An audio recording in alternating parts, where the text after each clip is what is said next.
Chaussures jaunes. Ça va bro, en forme? Alors aujourd'hui, je vais te montrer deux choses. Je vais m'asseoir. Je vais te montrer ça. Tu sais ce que c'est ça? Une cassette. Une cassette avec ça. Bon, les anciens ils savent, mais les jeunes ils savent pas. Enfin, pas beaucoup de jeunes. Avec ça, on écoutait de la musique. Et moi, tu sais ce que je faisais avec ça? Eh ben, je dévissais. Je sais pas si sur ce modèle-là il y en a. Ouais, tu vois, il y a des vis là.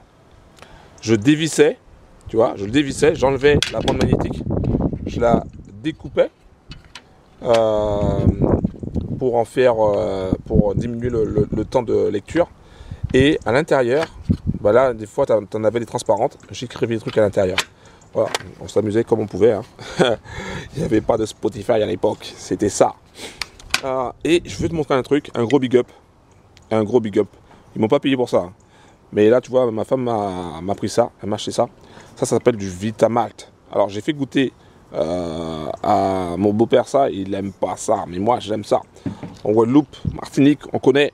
Un gros big up à Guadeloupe, Martinique, Guyane, tous ceux qui boivent du Vitamalt. Bim. Voilà, d'ailleurs, je vais l'ouvrir.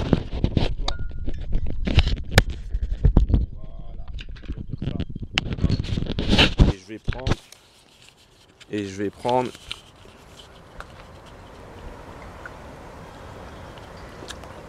Boisson sans alcool, top. Ici Laurent, le créateur de la Trading Family, j'espère que tu vas bien, j'espère que tu es en forme, j'espère surtout que tu vas atteindre tes objectifs financiers et réaliser tes rêves. Alors aujourd'hui, il fait pas beau, je vais te montrer mon écran tout à l'heure, mais il fait pas beau aujourd'hui, il n'y a pas de soleil, donc si c'est la première fois que tu me vois sur YouTube, pense à cliquer sur le bouton s'abonner, active la cloche et pense à mettre un like. Rien que pour le Vitamalt, franchement, ça vaut le coup, rien que pour le Vitamalt. Ma mère, elle sait que j'adore ça. Et quand elle vient, des fois, bon, c'est rare, mais quand elle peut venir en métropole, elle me ramène ça. Ou sinon, quand elle me fait un colis, elle me donne ça. Franchement, c'est top. Vitamalt. Qu'est-ce que je voulais dire? Donc, ce matin, il y avait une opportunité sur la paire GBP-JPY. Il y avait aussi une opportunité sur après entre 6h et midi il y avait une opportunité sur GBP-JPY et entre midi et 13h il y avait une opportunité sur AUD USD. D'accord. Après tu avais aussi AUD CHF mais les deux vraiment GBP-JPY et AUD USD. Ok.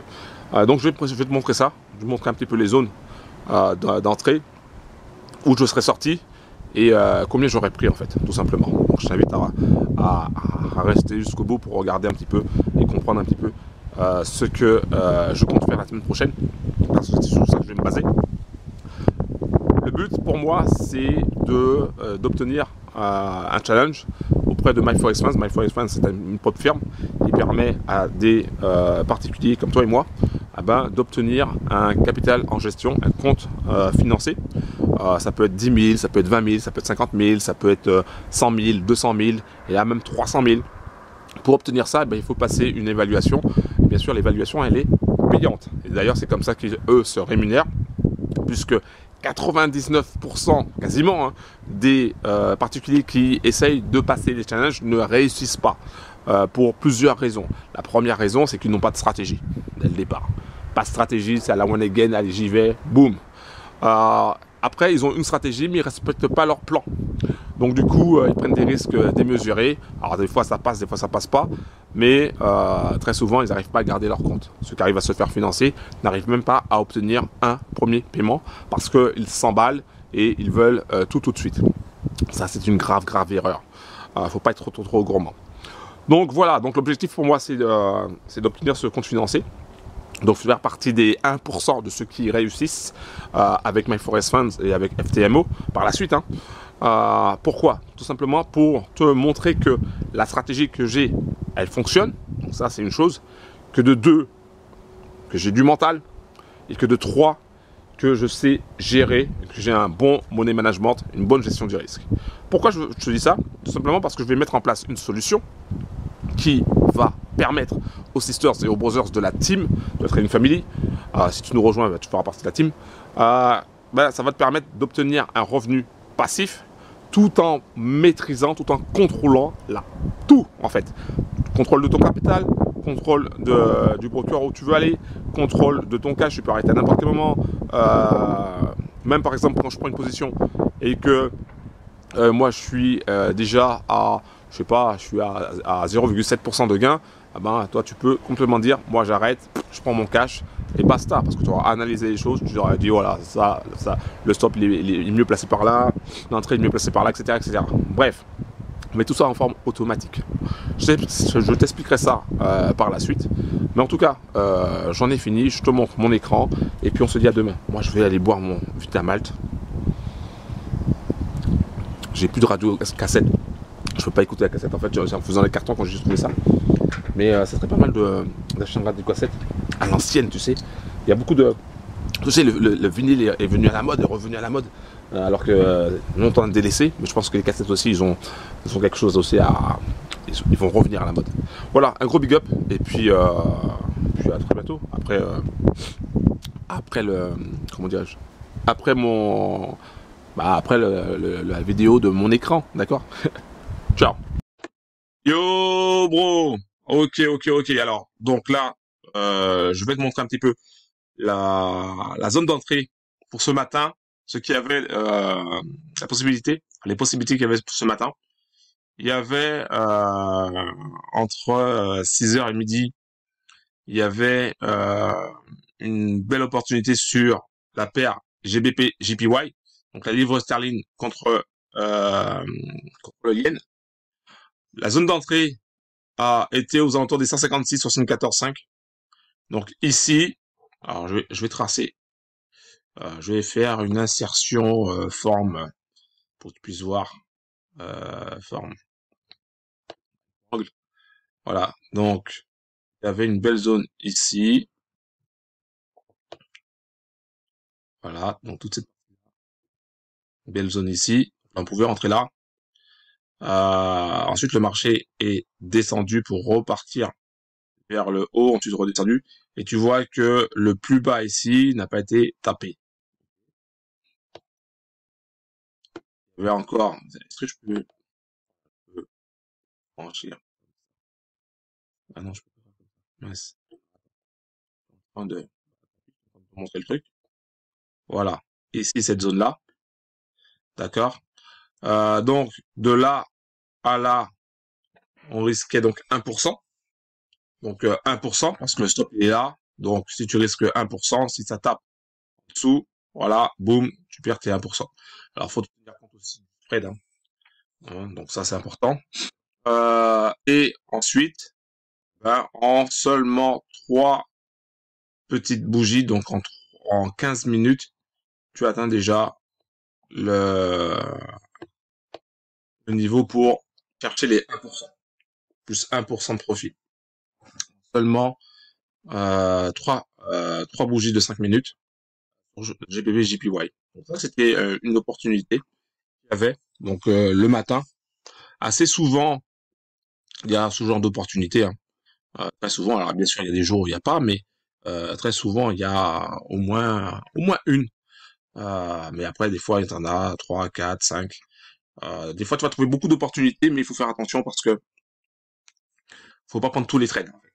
C'est l'erreur que beaucoup de personnes font. C'est de vouloir prendre tous les trades et d'être trop gourmand. Tu vois. Pourquoi? Parce qu'en fait, t'as des choses spécifiques. Les graphiques, ce que tu vois là, hein, par exemple, c'est une lutte entre les acheteurs et les vendeurs. Et il y a un message en fait. Il y a une histoire derrière chaque bougie japonaise, derrière chaque ensemble de bougies, il y a une histoire. Donc, tu sais à quel moment le marché veut se retourner, à quel moment le marché veut continuer, avancer, etc. Donc là, il y avait vraiment une opportunité soit là, à prendre. Et on est allé même aller chercher la zone des 2% sur GBP JPY. Mais moi personnellement, je vais chercher donc les 1%. Ça suffit largement et ensuite on part. Ok.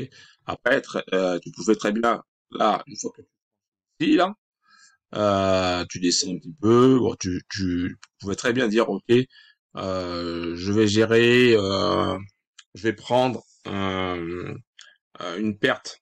Mon break-even, je le mets à 0,5, donc 0,5%, et je laisse courir. Tu pouvais très bien faire ça, boum, et ensuite aller chercher les 2%. C'était pas tout le temps le cas. Moi, personnellement, je vais chercher souvent les 1%. Voilà. En tout cas, pour mon objectif, c'est-à-dire chercher les 300 000 en validant la phase 2, enfin la phase 1, pardon, et la phase 2 de MyForex Funds, je vais chercher à prendre des 1%, rentrer, sortir, et après voir une autre opportunité si elle se présente. Ça, c'était pour GBP/JPY. Il y avait une autre opportunité. Je vais te montrer ça tout de suite. Sur la paire FD/USD, là, c'était après-midi. Hein. C'était entre midi et 1h. Si je clique ici, tu vas voir la meilleure entrée. Midi 35, 13h35 heure MT4, donc midi 35 heure de Paris. À partir de là, donc là, la zone d'entrée, elle était là. La zone d'entrée ici, autour des 60, 68, 72, 73.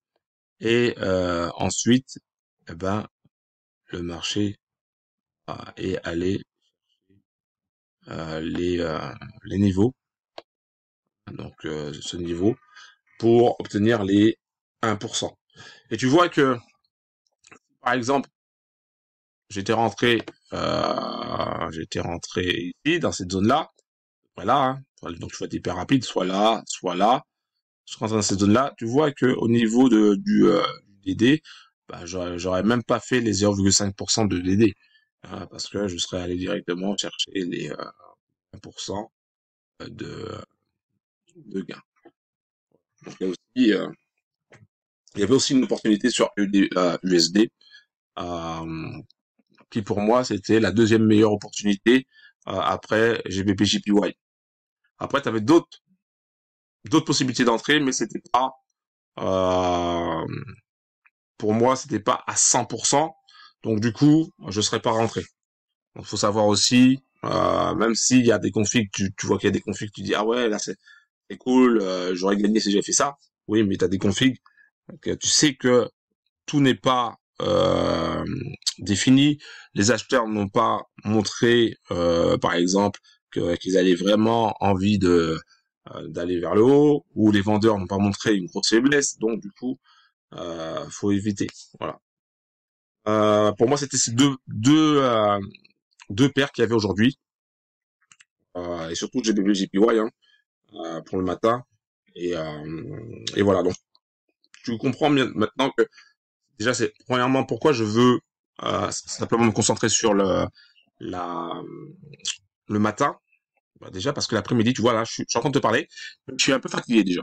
Donc déjà ça, la chose que j'aimerais faire, c'est une sieste. Donc et puis je suis beaucoup plus concentré le matin. Voilà, beaucoup plus concentré le matin. Donc quand tu es concentré, quand tu as de l'énergie, quand tu es concentré, tu fais moins d'erreurs. Et le but pour moi, c'est de faire le moins d'erreurs possible pour pouvoir aller chercher les 8% pour avoir validé la phase 1 et ensuite aller chercher les 5% pour valider la phase 2. Voilà. Donc ça se présente bien. Pour l'instant, j'attends. Cette semaine, c'est une semaine de, d'analyse si tu veux. Hein, donc je regarde un petit peu ce qui s'est passé le matin pour voir si j'aurais pu prendre position ou pas. Donc paper trading si tu veux. Mais le but c'est de se préparer aussi le mental. Hein, même si pour moi je suis déjà prêt, mais il faut toujours se renforcer, préparer le mental pour la semaine prochaine où je vais trader le matin et chercher les opportunités comme je t'ai présenté là. Donc même genre d'opportunité, il a cherché du 1%, boum, on a du 1%, on dégage et après on, on continue comme ça pour aller chercher les 8%. Voilà, un gros big up et puis on continue à avancer vers nos objectifs financiers et vers nos rêves. Un gros big up. Et oui, pense à cliquer sur le bouton s'abonner, active la cloche, pense à mettre un like. C'était Laurent de la Train Family. Un gros big up. Ciao.